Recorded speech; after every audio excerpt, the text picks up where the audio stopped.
नमस्कार मित्रों, आप सभी का स्वागत है आपके अपने YouTube channel math magic with Aman sir पर। आज की क्लास में हम लोग ज्योमेट्री पढ़ रहे थे। फिलहाल पिछली क्लास में पढ़ा था, आज की क्लास में उसी को आगे कंटिन्यू करेंगे। पिछली क्लास में हम लोगों ने क्वेश्चन नंबर 15 तक सॉल्व कर लिया है। आज की क्लास में सवाल नंबर 16 से डिस्कस करेंगे, ठीक है ना। तो अगर आप लोग नए हो तो हमारे चैनल को सब्सक्राइब करें, वीडियो को लाइक करें और अपने दोस्तों तक शेयर जरूर करें। अगर आपने ऐसा कर दिया है तो उसके लिए आपका बहुत बहुत धन्यवाद। अगर नहीं किया है तो आप लोग जरूर कीजिएगा, ठीक। चलिए आज ये देखते हैं अपने सवाल को। सवाल नंबर 16, 5 सेंटीमीटर त्रिज्या और 60 डिग्री कोण वाले एक वृत्त के त्रिज्य खंड का क्षेत्रफल ज्ञात कीजिए दशमलव के एक स्थान तक। चलिए, त्रिज्य खंड मतलब क्या होता है? त्रिज्य खंड मतलब ऐसी आकृति, देखो त्रिज्य खंड सबसे पहले मैं समझा रहा हूँ होता क्या। जैसे ये कोई सर्कल है, ठीक, इसका मैं इतना टुकड़ा काट लूँ, इतना मैं काट के निकाल लूँ, इतना कोण मान लेते हैं ये 60 डिग्री का है, ठीक, इतना कोण 60 डिग्री का है। और इसको यहाँ से एक तरबूज ले लो ना, उसको काट के निकाल दो ऐसे ही, तो ये हमारा ऐसे दिखेगा। जब आप काट लोगे इसको तो ये ऐसे दिखेगा। यही है त्रिज्य खंड और इसका मान है 60 डिग्री और क्या दिया हुआ है, और त्रिज्या है इसकी 5 सेंटीमीटर, यानी कि ये त्रिज्या है 5 सेंटीमीटर और हमें इसी की क्या बताना है? क्षेत्रफल बताना है। अब देखो, अगर ऐसा सवाल आता है, अगर हमें क्षेत्रफल बताना हो तो देखो इसका क्षेत्रफल क्या होता है? Pi r square theta, pi r square theta बटा 360। जब हमें आर पता हो और थीटा पता तो हम इस सूत्र को लगा देते हैं। अगर हमें ये पता होता है चाप, तो हम लोग क्या करते हैं? अलग सूत्र लगा लेते हैं। तो फिलहाल हमें रेडियस पता है, बीच का एंगल पता है, तो हम लोग ये लगा लेंगे।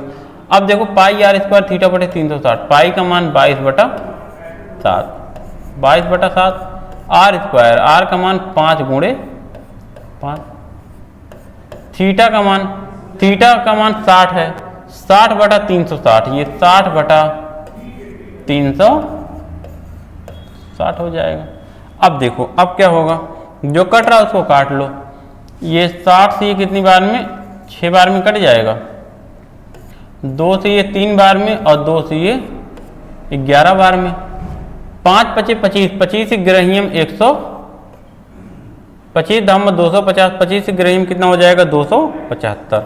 ये हो जाएगा आपका 275, 275 और नीचे क्या हो जाएगा? 7 × 21, तो 21 का भाग दे लोगे, 21 × 21, 6 × 27, 65, 21 × 3 = 63, यानी कि 13 दशमलव समथिंग आएगा, जो कि हमारा एक ही ऑप्शन में है। 13 दशमलव क्या है? 1 है। यही हमारा क्या बन जाएगा? उत्तर बन जाएगा, ठीक है ना। तो समझ गए त्रिज्य खंड वाली बात। आगे बढ़ें अगले सवाल पे। सवाल नंबर हमारा 16 हो गया 17। देखिए सवाल नंबर 17 क्या दिया गया है? दी गई आकृति में एडी जो है वो लंब है बीसी पर, एडी ठीक है, AC बराबर 26, AC का मान क्या है? 26 है, AC 26 है, CD 10 है। CD कहाँ है? ये CD है आपका 10, BC 42 है, B और C ये पूरा 42 है। अगर ये 10 है तो कितना बचा आपका? 32 बचा। कितना बचा? ये 32 बचा हमारा, सही है ना। कोण DAC बराबर x डिग्री, ठीक है, x दिया हुआ है। कोण B बराबर y डिग्री, y दिया हुआ है। 6/cos x - 5/cos y plus 8 tan y का हमें मान बताना है। अच्छा देखो, अगर हमें ये पता है, हमें cos x निकालना है, तो cos x आधार है, तो हमें ये पता होना चाहिए। अगर ये 10 है, ये 26 है, देखो अगर 2 से काट दो तो ये 5 है और ये 13 है, तो ये कितना हो जाएगा? 12, यानी कि ये डबल है तो ये भी डबल हो जाएगा, 12 दूना 24 हो जाएगा, सही है ना, 24 हो जाएगा। अगर ये 24 है, ये 32 है, इसको 8 से काट दो, 8 × 3 = 24, 8 × 4 = 32, 8 × 5 = 40, तो ये क्या हो जाएगा? 40 हो जाएगा, सही है ना। देखो ट्रिपलेट, अगर ट्रिपलेट आप लोगों को याद नहीं है तो बहुत दिक्कत होगी ऐसे सवाल को करने में, समय बहुत खराब हो जाएगा। अगर ट्रिपलेट याद है तो ऐसे ही डायरेक्ट आप लोग कर ले जाओगे, ठीक है ना। अब देखो हमें 6/cos x, 6/cos x बताना है, तो cos x बराबर क्या होता है? x लेना है, आधार ये है, आधार बटा कर्ण होता है, तो यानी कि 24/26 हो जाएगा। 24 कितना? 26 प्लस 5, सॉरी माइनस लगा है तो माइनस लगा लो, -5 कॉस वाई ये है आधार बटा कांड, यानी कि 32/40। ये कितना हो जाएगा? 32/40 हो गया, प्लस 8 tan वाई, 8 गुणे tan वाई, tan थीटा बराबर क्या होता है? लंब बटा आधार, यानी कि 24/32। ये हो जाएगा कितना? 24/32। अब देखो काट लो जो कट रहा हो, 6 से काट लेंगे हम लोग, 4 बार में कट जाएगा, और यहाँ तो ये कटेगा नहीं, ठीक है ना। चलिए तो हमारा क्या बन जाएगा? क्या बन जाएगा? ये 5 है, और यहाँ पे हमारा आ गया 32/40 आ गया, ठीक। और ये कितना है? 8 से इसको काट लो, 8 से कटेगा 4 बार में, यहाँ 32 को काट लो ना, 8 से काट लो, 8 चौक 32, और ये 8 पंचे 40 हो गया। अब इसको सॉल्व कर लो, इसको कुछ नहीं करना है, बस क्या करना है? केवल हल ही करना है। देखो ये 4 नीचे है, 6 ऊपर चला आएगा, तो ये हो जाएगा 6/4, माइनस ये 5 ऊपर चला जाएगा, तो ये हो जाएगा 25/4, प्लस ऊपर 24 है, नीचे 4 है, 24/4 कर लो। मैं काटूंगा नहीं, क्योंकि काटूंगा तो अभी फिर मुझे, अब हर हमारा बराबर है, नहीं काटा तो, इसलिए काम आसान हो जाएगा। तो देखो ये 24 और 6 30, ये 24 और 6 30 हो गया, ठीक है ना। 30 में से 25 घटाना है, यहाँ सॉरी ये 26 है भाई, ये 26 है। देखो 26 और 24, या ऐसे कर लो, 26 में से 25/4 घटाओगे तो 1/4 आएगा, और 24/4 प्लस 1/4 कितना हो जाएगा? ये हो जाएगा 25/4, यानी कि इस सवाल का उत्तर हमारा क्या आ जाएगा? 25/4 यूनिट। क्लियर है ना? इसका आंसर क्या आ जाएगा? 25/4 यूनिट। ये है इसका लगाने का जबरदस्त तरीका। आगे बढ़े अगले सवाल पे। सवाल नंबर हमारा कितना आ गया है? अगला, चलिए 18। क्या दिया गया है? 10 सेंटीमीटर त्रिज्या के एक वृत्त का त्रिज्यखंड केंद्र पर 60 डिग्री का कोण बनाता है। इस क्षेत्र का क्षेत्रफल, मान हमें पाई का मान लेना है 3.14। अब देखो 10 सेंटीमीटर त्रिज्यखंड, यहाँ पे 10 सेंटीमीटर त्रिज्या, देखो सेम सवाल है, ऐसे एक त्रिज्यखंड है, त्रिज्या हमारी है 10, ठीक, और बीच का एंगल कितना है? 60 है। बीच का एंगल क्या है? 60 है। तो हमें क्षेत्रफल बताना है, मैंने बताया था पाई r स्क्वायर थीटा बटे 360, 3.14। पाई का मान यही कहा है लेने के लिए, r स्क्वायर यानी कि 10 दाम में 100, थीटा मतलब 60/360 मतलब क्या हो जाएगा? 1/6 हो जाएगा, 1/6 हो जाएगा, सही है ना। अब 100 का इसमें गुणा करोगे तो ये 314 हो जाएगा, और बटा 6, 6 से काट लो, 6 पंचे 30, 1 1 6 दूनी 12, 2 14, और 6 3 18, 2 20, 6 3 18, यानी कि 52.33 हमारा क्या हो जाएगा? उत्तर हो जाएगा, यानी कि 52.33 क्या होगा? हमारा उत्तर हो जाएगा, ठीक है ना। यही बात समझ में आ रही है बात? क्वेश्चन आपका बिल्कुल क्लियर है। आगे बढ़े अगले सवाल पे। चलिए सवाल नंबर 19। जहाँ कोई समस्या लगेगी कमेंट बॉक्स में कमेंट जरूर करके बताइएगा, ठीक है ना। चलिए आगे बढ़ते हैं अगले सवाल पे। सवाल नंबर नेक्स्ट है हमारा, निम्नलिखित में से कौन सा कथन गलत है? देखो यहाँ पे हमें रॉन्ग कथन बताना है, तो देखो पढ़ लो सबको, पहले सही वाले को पढ़ लो, गलत वाला तो गलत हो ही गा। देखो गलत वाला ही पढ़ लो, त्रिज्या वृत्त की सबसे लंबी जीवा होती है। नहीं, ये तो गलत बात है, त्रिज्या नहीं, जो व्यास होता है वो वृत्त का सबसे लंबा जीवा होता है। व्यास ही वृत्त की सबसे लंबी रेखा होती है, और वही वृत्त की सबसे बड़ी जीवा भी कहलाती है, ठीक है ना। तो त्रिज्या नहीं व्यास, तो इसका मतलब ये जो लिखा है यही गलत है, और जो गलत है वही हमारा क्या है? सही है, ठीक है ना। बाकी सारे के सारे आप पढ़ लेना, सब सही है, बाकी सब क्या है? सही है। जब एक गलत निकल गया, हमें गलत बताना था, तो टाइम वेस्ट नहीं करना है। आगे बढ़े अगले सवाल पे। देखिए ये दो समरूप त्रिभुज ABC और त्रिभुज DEF के परिमाप क्रमशः इतना इतना है, DE बराबर इतना, तो AB का मान कितना होगा? देखो अगर परिमाप दिया है, समरूप त्रिभुज दिया है, तो जो अनुपात परिमाप का होगा वही अनुपात भुजा का होगा, यानी कि ABC का परिमाप कितना है? 40 है, और बटा DEF का परिमाप कितना है? 12 है। तो ABC की भुजा हमें बतानी है, x हो जाएगा। ABC का क्या बताना है हमें? ए बी हमें बताना है, तो ए बी को हमने x मान लिया, या ए बी को आप ए बी लिख लो, ए बी का मान हमें बताना है, और ए बी के समरूप डी ई आपका क्या दिया हुआ है, 6 दिया हुआ है, ठीक है ना। तो ए बी देखो 6 से 12 2 बार में कटेगा, 2 से 40 2 से कितनी बार में, 20 बार में, तो ए बी आपका क्या आ जाएगा, ए बी हमारा हो जाएगा 20 सेंटीमीटर। 20 सेंटीमीटर ही हमारा क्या बनेगा, उत्तर बन जाएगा, तो ये वाला हमारा सही हो जाएगा, ठीक है ना। देखो जो अनुपात समरूप त्रिभुज में जो अनुपात परिमाप का होता है, वही अनुपात सारी भुजाओं का भी होता है, ठीक है ना, वही अनुपात सारी भुजाओं का भी होता है। आगे बढ़ें तो उसी के हिसाब से ये लग गया है। आगे बढ़ें, सवाल नंबर 21।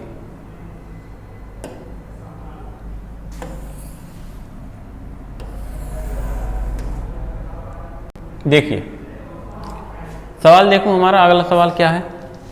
मान लीजिए कि ए बी सी एक त्रिभुज पी क्यू आर की क्रमशः पी क्यू क्यू आर भुजाओं के मध्य बिंदु है, ठीक।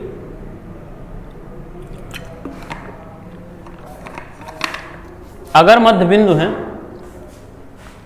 यदि त्रिभुज पी क्यू आर का क्षेत्रफल 32 सेंटीमीटर स्क्वायर है, तो ए बी सी का क्षेत्रफल हमें बताना है। देखो ए बी सी का क्षेत्रफल हमें बताना है। देखो कहा है कोई त्रिभुज पी क्यू आर है, कोई त्रिभुज क्या है, पी क्यू आर है। चलिए ये है त्रिभुज पी क्यू आर। इसके मध्य बिंदु भुजाओं के, मान लीजिए कि ए बी सी एक त्रिभुज पी क्यू आर की मध्य बिंदु का भुजा। देखो पी क्यू पर क्या है, ए है, क्यू आर पर क्या है, बी है, और आर पी पर क्या है, सी है। ये मध्य बिंदु की भुजा है। अगर इनको मिला दोगे तो एक ट्रायंगल हमारा और बन जाएगा, ठीक। इसका मतलब अगर कोई त्रिभुज होता है, देखो पहले मैं समझा दे रहा हूँ होता क्या है। अगर कोई हमारे पास त्रिभुज है, उसके मध्य बिंदु को आप मिला दो ना, ऐसे मध्य बिंदु को सारे को आपस में आप मिला दोगे, तो जो त्रिभुज का क्षेत्रफल होता है ना, वो 4 बराबर भागों में बंट जाता है, 1 2 3 और 4, ठीक है ना। यानी कि अगर इस बड़े त्रिभुज का क्षेत्रफल कितना था, बड़े त्रिभुज का क्षेत्रफल हमें दिया हुआ था 32। अगर बड़े त्रिभुज का क्षेत्रफल 32 दिया हुआ था ना, इसको बटे 4 कर लेना, यानी कि 8। यानी कि हमारे सारे जो छोटे छोटे इसमें त्रिभुज दिख रहे हैं, इसका भी क्षेत्रफल 8, इसका भी 8, इसका भी 8 और इसका भी 8, 8 8 हो जाता है, ठीक है ना। तो हमें कहा है त्रिभुज एबीसी का क्षेत्रफल, तो त्रिभुज एबीसी का क्षेत्रफल यही तो है, कितना हो गया है, 8। यही हमारा क्या हो जाएगा, उत्तर बन जाएगा। क्लियर है इतनी बात। आगे बढ़े अगले सवाल पे। चलिए सवाल नंबर 22।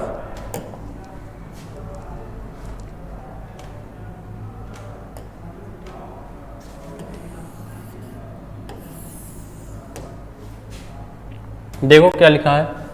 15 सेंटीमीटर और 13 सेंटीमीटर त्रिज्या वाले दो संकेंद्रीय वृत्त दिए गए हैं। बड़े वृत्त की उस जीवा की लंबाई ज्ञात है जो छोटे वृत्त को स्पर्श करता हो। अभी हम लोगों ने सेम सवाल किया था। हमने क्या कहा था, 2 सर्कल बना लो जिसका सेंटर क्या है, एक ही है, ठीक है ना, जिसका सेंटर क्या है, एक ही है, ठीक। और इस बड़े वृत्त की जो जीवा है वो छोटे वृत्त की स्पर्श रेखा है। ये बड़े वृत्त की जीवा होगी, छोटे वृत्त की स्पर्श रेखा हो गई। अगर केंद्र से स्पर्श रेखा को मिलाओगे तो ये 90 डिग्री पर मिलती है, ठीक। 15 बड़े वृत्त की त्रिज्या, छोटे की 13। ये बड़े वृत्त की त्रिज्या कितनी है, 15 है, और छोटे वृत्त की त्रिज्या कितनी है, 13 है। तो हमें जीवा की लंबाई बताना है। क्या बताना है, बड़े वृत्त की वो जीवा की लंबाई ज्ञात है, छोटे वृत्त की स्पर्श रेखा है, ठीक है ना। देखो अगर ये 15 है और ये कहा है, दूसरा वाला क्या कहा है, ये छोटा वृत्त जो है ये 13 है, ठीक है ना। छोटा वृत्त कितना है, ये 13 है, ये 13 है, इसकी त्रिज्या 13 है, इसकी त्रिज्या 15 है, इसकी त्रिज्या 13 है। समकोण त्रिभुज बन रहा है, तो 15 का स्क्वायर माइनस 13 का स्क्वायर, 15 का स्क्वायर 225 माइनस 13 का स्क्वायर 169। तो 25 और 70 75 और एक कितना हो जाएगा, 76। अंडर रूट कितना हो जाएगा, 76। अरे 15 का स्क्वायर 225, ये क्या हो जाएगा भाई। अगर मैं इसको ए बी और यहाँ जांच पर कर इसको मैं डी मान लूँ, तो मैं ए डी निकालूंगा सबसे पहले। तो ए डी हमारा क्या आ जाएगा, ए डी बराबर हो जाएगा अंडर रूट 15 का स्क्वायर 225 और प्लस क्या हो जाएगा, सॉरी 225 माइनस होगा, प्लस नहीं होगा तभी तो। 225 माइनस 13 का स्क्वायर 169, 225 माइनस 169, ठीक है ना। अब देखो यहाँ से घटा लेना, 5 30 और 40 यानी कि 39, ठीक। देखो यहाँ से घटा लो, 15 में से 9 गया 6 और ये हुआ आपका यहाँ से 11 में से 6 गया 5, ये बन गया 56 अंडर रूट का 56, ठीक। अंडर रूट में 56 आ गया, इतना तो हो गया अंडर रूट 56, तो ये भी आपका उतना ही होगा रूट में 56। तो ये टोटल कितना हो जाएगा, 2 गुणे अंडर रूट 56, तो यानी कि 14 चौका 56, 4 का 2 बाहर हो जाएगा, तो 2 गुणे 2 यानी कि 4 अंडर रूट क्या हो जाएगा 14, 4 अंडर रूट 14, यही आपका उत्तर हो जाएगा, ठीक है ना।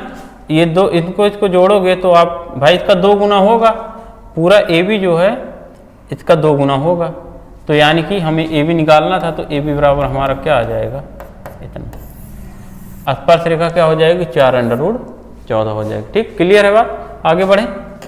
सवाल नंबर 23,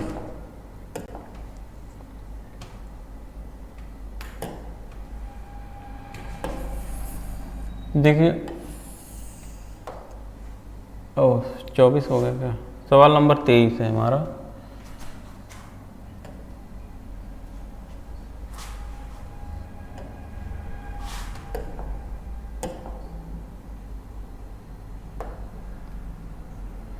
है ही नहीं, यही सवाल है क्या। चलिए इसी को देख लो। क्वेश्चन नंबर 24 है, 10 सेंटीमीटर और 5 सेंटीमीटर त्रिज्या के दो वृत्त एक दूसरे को एक बिंदु ए पर बाह्य रूप से स्पर्श करते हैं। PQ, O1 और O2 केंद्र वाले उन दो वृत्तों की सीधी उभयनिष्ठ स्पर्श रेखा है, तो PQ की लंबाई हमें क्या बताना है। यानी कि सवाल में चीज से पूछा हमें स्पर्श रेखा की उभयनिष्ठ स्पर्श रेखा यानी कि DCT का हमें मान बताना है, DCT का हमें मान बताना है। तो देखो DCT बराबर आपका, अच्छा यहाँ से देख लो, अगर बाहर से स्पर्श कर रहे हैं, अगर दो वृत्त एक दूसरे को ऐसे स्पर्श कर रहे होते हैं ना, दो वृत्त अगर एक दूसरे को ऐसे बाहर से स्पर्श कर रहे होते हैं, तो अगर इसकी रेडियस R1 है, इसकी रेडियस क्या है R1 है, और इसकी रेडियस R2 है, तो अगर इसका मैं DCT निकालूंगा ना, DCT, तो ये डायरेक्ट हो जाता है बराबर 2 under root R1 into R2, 2 under root R1 into R2, तो क्या हो जाएगा 2 अंडर रूट R1 क्या है आपका 10 और R2 क्या है 15, 15 धाम 100 सॉरी 5 है ना, तो 15 ये 10 है, ये 5 है, तो 10 25 क्या हो जाएगा आपका 50 हो जाएगा। 50 मतलब 50 का मतलब क्या,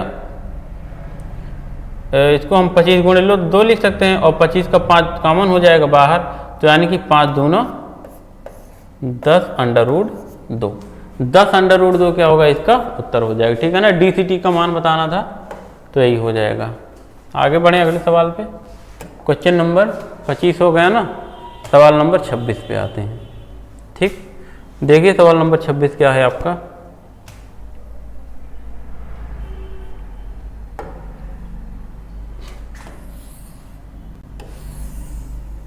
ये है त्रिभुज XYZ में XY बराबर 4, YZ बराबर 5, QYZ पर एक ऐसा बिंदु है कि QXQ एंगल X को बाइसेक्ट करता है, यानी कि द्विभाजित करता है, तो YQ अनुपात QZ का हमें मान। देखो बहुत ही अच्छा सवाल है, बहुत ही लॉजिकली, बहुत ही लॉजिक वाला क्वेश्चन है और अच्छा सवाल है। देखिए त्रिभुज है XYZ, सबसे पहले मैं त्रिभुज बना ले रहा हूँ XYZ, ये मैंने ट्रायंगल बना लिया, ये X है और ये Y है और ये क्या है हमारा, ये है Z, ठीक। XY इक्वल टू 4, XY का मान ये 4 है, YZ का मान जो है वो 5 है, और हमें क्या बताना है, सॉरी XZ का मान 5 है, YZ नहीं है, XZ का मान हमारा 5 है, और हमें क्या कहा गया है, अच्छा अगर ये 4 है ये 5 है, तो ये तो 3 ही होगा, ये 3 ही होगा, क्यों, आप सबको पता है ये 3 ही होगा, ये समकोण त्रिभुज बन रहा है। XQ एंगल X को द्विभाजित करता है, XQ एंगल X को द्विभाजित करता है। देखो ये XQ कोई रेखा है ना, यहाँ से आ रही है Q, ये एंगल X को क्या कर रही है, बाइसेक्ट कर रही है, ठीक है ना, दो बराबर भाग में बांट रही है, बाइसेक्ट कर रही है। आके कहाँ पे मिल रही है, क्यू पे मिल रही है। तो मुझसे पूछा गया है वाई क्यू अनुपात क्यू जेड का हमें मान बताना है, वाई क्यू अनुपात क्यू जेड का हमें मान बताना है। तो देखो क्या हो जाएगा, ये जो जब भी अगर एंगल बाइसेक्टर किसी का होता है ना, तो वो रेखा को जिस अनुपात में उसकी साइड होती है उसी अनुपात में सामने वाली रेखा को बांट देता है, उसी अनुपात में। जैसे इस एंगल का बाइसेक्ट ये खींचा गया बाइसेक्टर, तो इस एंगल को बनाने वाली जो ये और ये भुजाएं हैं यहाँ से, इसी के अनुपात में ये बांट देगा सीधे से सामने वाली भुजा को, यानी कि ये 4 हो जाएगा और ये अनुपात 5 हो जाएगा। ठीक है ना, ये थ्योरम है, एंगल बाइसेक्टर थ्योरम यही है। एंगल बाइसेक्टर थ्योरम क्या कहती है, अगर कोई एंगल बाइसेक्टर सामने वाली भुजा को बाइसेक्ट मतलब सामने वाली भुजा पे मिलाया जाए, एंगल बाइसेक्टर इसका खींचा जाए, तो जहाँ मिलेगी वो इस भुजा और इस भुजा के अनुपात में सामने वाली भुजा को बांट देती है। ठीक है ना, आगे बढ़े अगले सवाल पे। 26 हो गया, 27 क्वेश्चन नंबर 27। देखो पी क्यू आर एक त्रिभुज में उत्कीर्ण एक समद्विबाहु त्रिभुज है। एस चाप क्यू आर पर कोई बिंदु है, तो कोण पी एस क्यू का मान बताएं। ठीक है ना, तुरंत इसका उत्तर बताइए, इसका उत्तर बताइए, फिर मैं बता रहा हूं।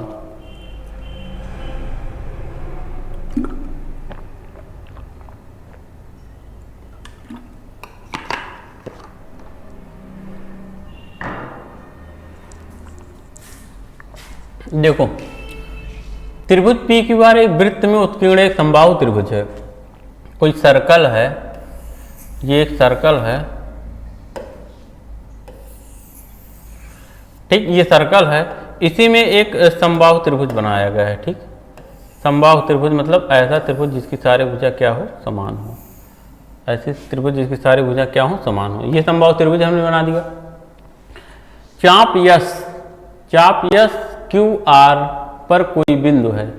ठीक है ना, यस चाप क्यू आर पर कोई बिंदु है। अब देखो त्रिभुज पी क्यू आर, सबसे पहले तो इसका नाम रख दो, नहीं तो समझ में ही नहीं आएगा कहाँ पे क्यू है कहाँ पे आर है। अब देखो अब यस चाप जो है वो क्यू आर पर, ये क्यू आर है ना, इस पर कोई बिंदु है क्या, एस। इस पर मैं यहाँ पे मान ले रहा हूँ एक बिंदु है क्या, हमारा एस। ठीक, तो कोण पी एस क्यू का मान बताना है। पी एस क्यू, पी, देखो मैं इसको दूसरे कलर से लिख रहा हूं, पी एस क्यू का मान बताना, इस एंगल का मान, इस एंगल को मैं क्या मान लिया, थीटा, और यही मुझे बताना है थीटा बराबर क्या आएगा। अब देखो ध्यान से समझिए, ठीक है ना, ध्यान से देखो। आप सबको पता है एक ही चाप द्वारा वृत्त पर बने कोण बराबर होते हैं। तो अगर मैं इस चाप को देखूं P और Q, तो इसी द्वारा R भी बन रहा है, इसी द्वारा S भी बन रहा है, ये वाला एंगल भी बन रहा है, तो ये तो समबाहु है, तो ये तो आपका 60 डिग्री है, पता है समबाहु त्रिभुज। तो इसका मतलब अगर इसी चाप द्वारा ये 60 बना है, तो इसी चाप द्वारा ये भी 60 ही बनेगा। तो मतलब ये भी हमारा कितना हो जाएगा, 60 डिग्री हो जाएगा। थीटा भी हमारा क्या आ जाएगा, 60 डिग्री आ जाएगा। क्लियर, आगे बढ़ें। चलिए सवाल नंबर नेक्स्ट है हमारा।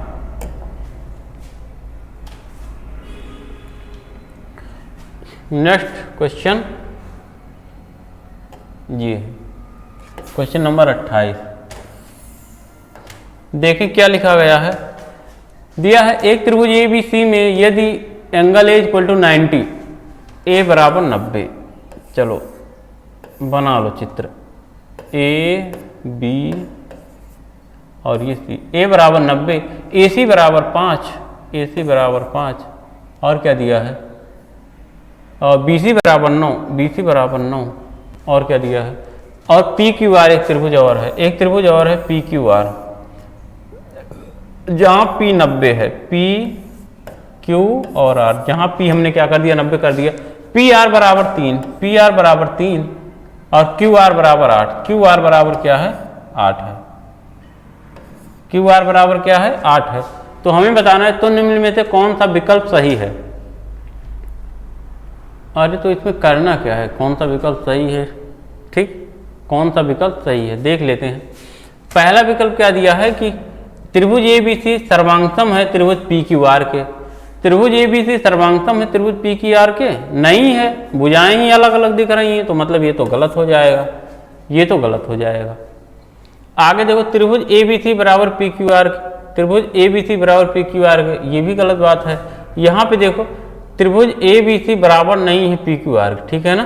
त्रिभुज ABC जो है और त्रिभुज जो हमारा PQR है, ये दोनों हमारे क्या है, भिन्न भिन्न है, तो ये हमारा क्या हो जाएगा, उत्तर हो जाएगा, ठीक है ना। इसमें कुछ करना ही नहीं है ज़्यादा। आगे बढ़ते हैं अगले सवाल पे।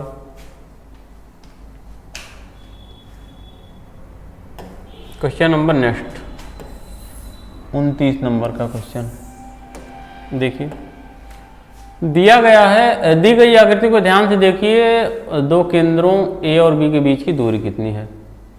A और B के बीच की दूरी, अच्छा देखिए, अगर मैं क्या करूँ ना, अगर मैं इसको ऐसे सीधे सीधे मिला दूँ ले जाके यहाँ पे, तो ये 90 डिग्री का बन जाएगा, 90 डिग्री हो जाएगा। अगर ये 3 है तो ये भी 3 हो जाएगा, और ये पूरा 8 है तो ये कितना हो जाएगा, 5 हो जाएगा।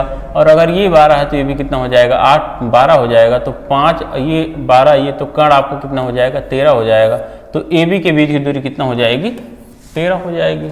सही है ना, चित्र बना था तो काम आसान हो गया, चित्र बना था हमारा, काम क्या हो गया, आसान हो गया। आगे बढ़े अगले सवाल पे। तो सवाल नंबर नेक्स्ट है हमारा 30। देखो क्या लिया है, लिखा गया किसी वृत्त की दो जीवाएं AB और CD वृत्त के बाहर किसी बिंदु P पर मिलती हैं। यदि AP बराबर 200 mm, AB बराबर 120 mm, तो CP का और CP बराबर 160 mm, तो CD की लंबाई बतानी है। वृत्त की दो जीवाएं हैं, ठीक है ना, कोई वृत्त है जिसकी दो जीवाएं हैं।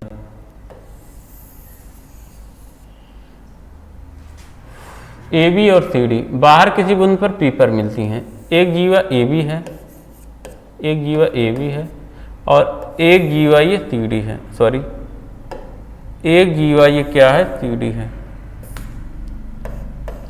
ये इनको जब ऐसे आगे बढ़ाया जाता है तो ये वृत्त के बाहर ऐसे किसी बिंदु P पर मिल रही हैं, यही कहा है।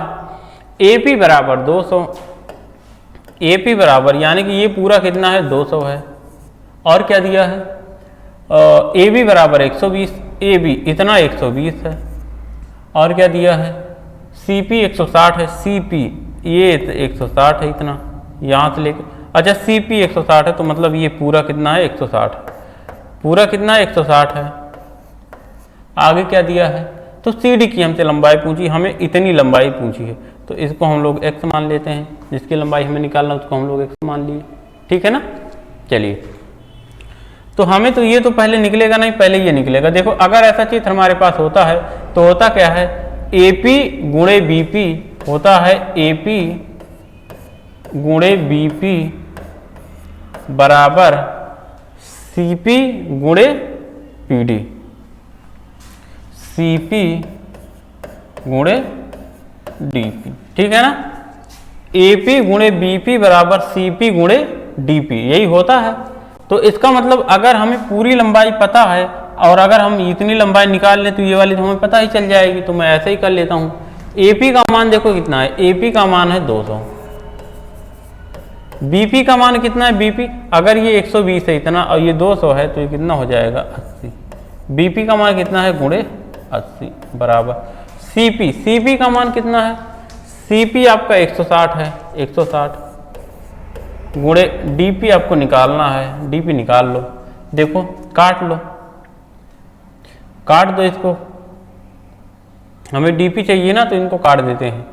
देखो ये 0 से 0 कट गया, और ये 2 से ये 3 बार में और 2 से ये 4 बार में, 4 दूनी 8, 800/3 हो जाएगा क्या, DP। आपका DP कितना आ गया, 800/3 आ गया, ठीक। देखो सही तो हुआ है, कट क्यों नहीं रहा, आंसर तो सब पूर्ण संख्या में है, कहीं गलत हुआ है क्या। 200 है, ये 120 दिया था तो ये 80 बचेगा आपका, ठीक, और ये 160 था, सॉरी 60 मैंने लिख दिया है तभी तो। देखो ये 160 है, इसको मैंने 60 गलती से लिख दिया, 160 है, इसको बना लो भाई, ये 160 है, ठीक।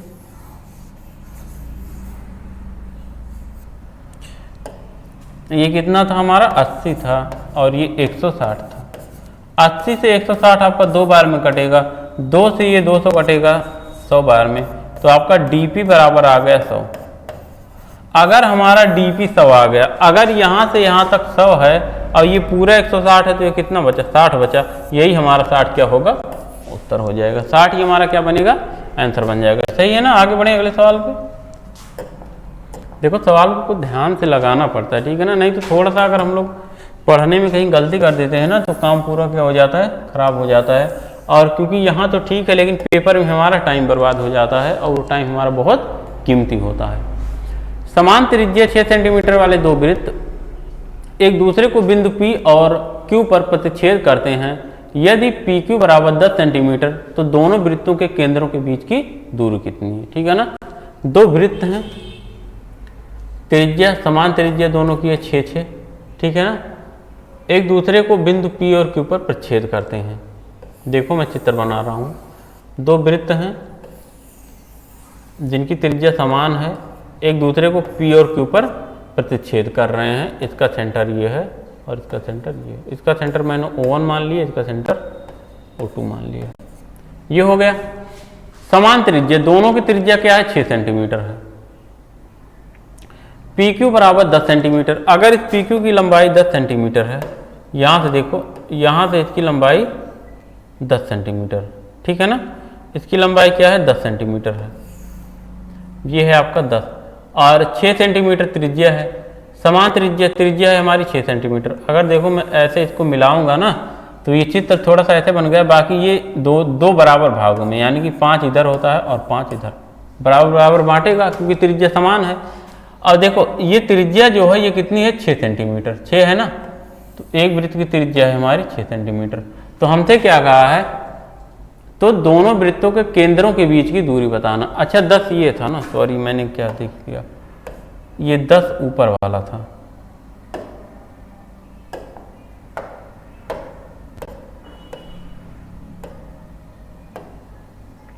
दस था ना, तो 5 यहाँ हो जाएगा और 5 यहाँ हो जाएगा। अगर ये 5 है, ये 6 है, तो ये कितना हो जाएगा? 6 6 36, 5 25 25। 36 में से आप 25 घटा दोगे तो 11, यानी कि √11। ये हमारा बन जाएगा √11। इतना का मान हो जाएगा √11, तो ये भी होगा हमारा √11। दोनों केंद्र से समान दूरी पर रहेंगे, तो यानी कि टोटल केंद्रों के बीच की दूरी क्या हो जाएगी? 2 √11। यही हमारा क्या हो जाएगा? उत्तर हो जाएगा, ठीक है ना, 2√11। सवाल नंबर हमारा नेक्स्ट।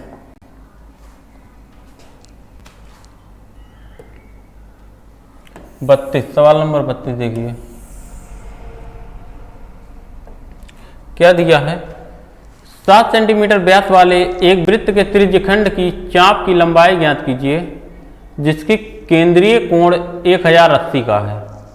अब देखो अगर ये कोण दिया है ना, तो इसको हमें पहले किस में बदलना पड़ेगा? रेडियन में। रेडियन बदलने के लिए π/180 से गुणा करते हैं। अब देखो हमें क्या पता है? हमें त्रिज्या पता है, त्रिज्यखंड के चाप की लंबाई हमें बताना है और केंद्रीय कोण पता है। तो देखो अगर ऐसे मैं देखूं तो हमारा क्या होता है? कोण, यानी कि कोण बराबर चाप और बटा त्रिज्या, यही होता है। बटा क्या होता है? रेडियस, मतलब r, यही होता है। और थीटा जो होता है इसको हम लोग रेडियन में लेते हैं, डिग्री में नहीं, रेडियन में। तो थीटा का मान हमारा दिया हुआ है 1080। रेडियन में लेने के लिए π/180 से गुणा बराबर चाप आपको निकालना है, इसको मैं x लिख दे रहा हूँ, और रेडियस आपकी दिया हुआ है 7 सेंटीमीटर। 0 से 0 काट दो, 18 से 108 6 बार में, तो आपका ये क्या बन गया? 6 गुणे पाई का मान 22/7। इस 7 का तिरछा इधर आके गुणा हो जाएगा, यही बराबर आपका x बचेगा। इस 7 से 7 कट गया, 22 छक्का कितना हो जाता है हमारा? 132। तो x बराबर हमारा क्या आ गया? 132, ठीक है ना, 132 हो गया। तो 132 हमारा क्या होगा? उत्तर हो जाएगा। और सवाल में आपके तो 132 कुछ गलत हुआ क्या? अच्छा यहाँ पे व्यास दिया, सॉरी, यहाँ पे हमारा व्यास दिया हुआ है। अगर व्यास दिया हुआ है ना, तो ये बटा 2 हो जाएगा, और ये बटा 2 हो जाएगा, तो यहाँ पे भी बटा क्या होगा? 2 हो जाएगा। और जब बटा 2 हो जाएगा, 2 से ये 11 बार में कट जाएगा, 11 और 6 का गुणा कितना हो जाएगा? 66 हो जाएगा, ठीक, 66 हो जाएगा। तो हमारा x बराबर क्या आ जाएगा 66, ठीक 66 सेंटीमीटर आ जाएगा x का मान। यहाँ पे सवाल में आपके दशमलव में दिया है, तो मतलब कुछ तो जरूर यहाँ पे झोल है। अब देखो दशमलव में इसलिए आया है ना, क्योंकि इंग्लिश वाले का उत्तर दिया है, इंग्लिश में 108 दिया हुआ है, तो उसके हिसाब से ये आएगा। लेकिन हिंदी में अगर 1080 दिया है तो उसके हिसाब से ये आएगा, ठीक है ना। चलिए आगे बढ़ें।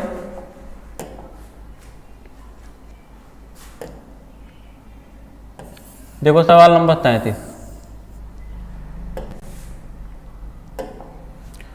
यदि त्रिभुज ABC समरूप है त्रिभुज PQR की, तो AB बराबर 4, PQ बराबर 6, QR बराबर 9, PR बराबर 12, तो त्रिभुज ABC का परिमाप। देखो जो अनुपात भुजाओं में होता है वही अनुपात परिमाप में होता है, लेकिन हमें तो यहाँ तो पूरा परिमाप ही बताना है, तो अनुपात का कोई मतलब ही नहीं है। आप त्रिभुज बना लो, दोनों फटाफट बना लो और दोनों को समरूप कर दो ना, अभी तुरंत क्या आ जाएगा, उत्तर आ जाएगा, ठीक। ABC, AB और ये हो गया आपका P, ये हो गया Q और ये हो गया R, ठीक है ना। AB बराबर 4, AB बराबर हो गया हमारा 4,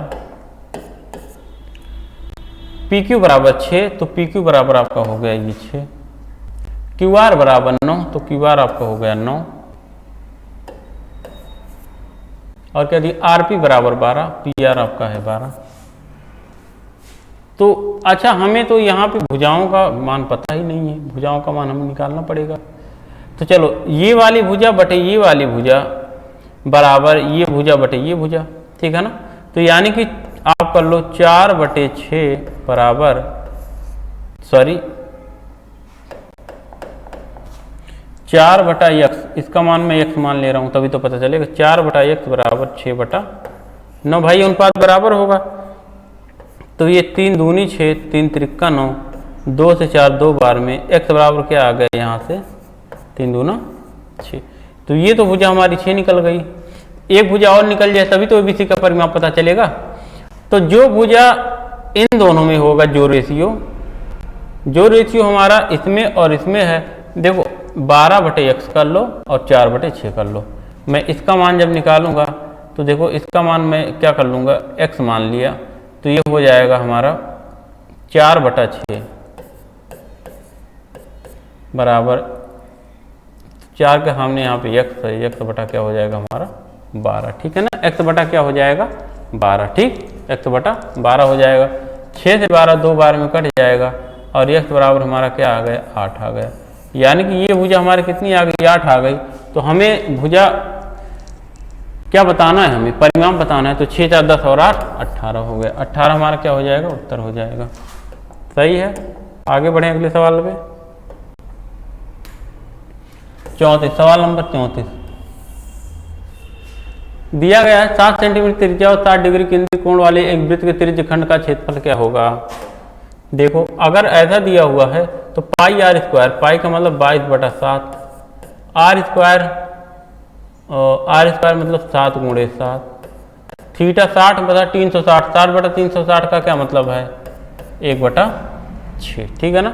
ये 7 से 7 कट गया और गया 2 से 3 बार में कट गया, 2 से 11 बार में कट गया, 11 और 7 का गुणा 77/3, यही आपका क्या हो जाएगा, उत्तर हो जाएगा, ठीक है ना। 77/3 हमारा क्या हो जाएगा, उत्तर हो जाएगा।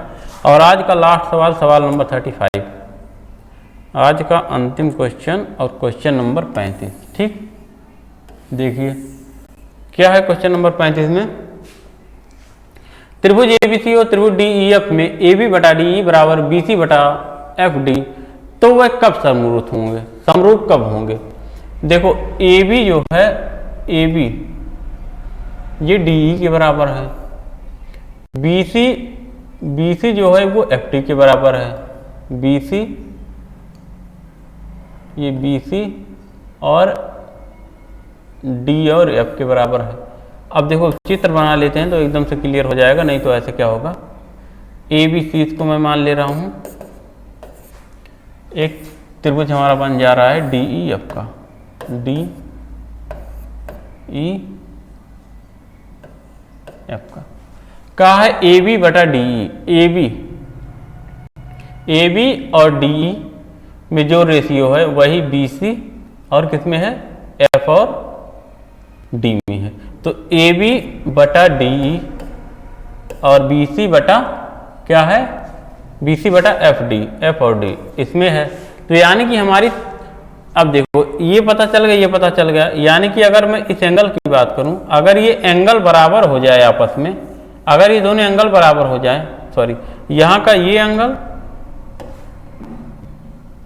यहां का ये एंगल और यहां का ये वाला एंगल, यहां का कौन सा, ये वाला एंगल, अगर ये दोनों आपस में बराबर हो जाए तो काम हो जाएगा, समरूप हो जाएंगे भाई। भाई ये भुजा ये भुजा ये भुजा ये भुजा ये भुजा ये भुजा दोनों का अनुपात बराबर है। तो अगर इन दोनों भुजाओं का अनुपात, हमारी तीसरी भुजा ये बच रही है, यहाँ तीसरी भुजा ये बच रही है। अगर ये कोण का आपस में, भाई यहाँ नीचे सबका कोण दिया है, कोण तो कोण पे ही बात करेंगे। अगर कोण हमारा बी और कोण डी आपस में बराबर हो जाए तो ये सामने की भुजा भी बराबर हो जाएगी, तो मतलब समरूप हो जाएगा। तो यही वाला हमारा क्या हो जाएगा, सही हो जाएगा। यानी कि हमारा कोण बी बराबर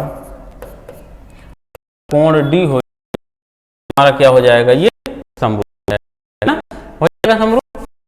हम लोग इससे आगे हम लोग जो है अपनी नेक्स्ट क्लास में पढ़ेंगे। तब तक के लिए जय हिंद।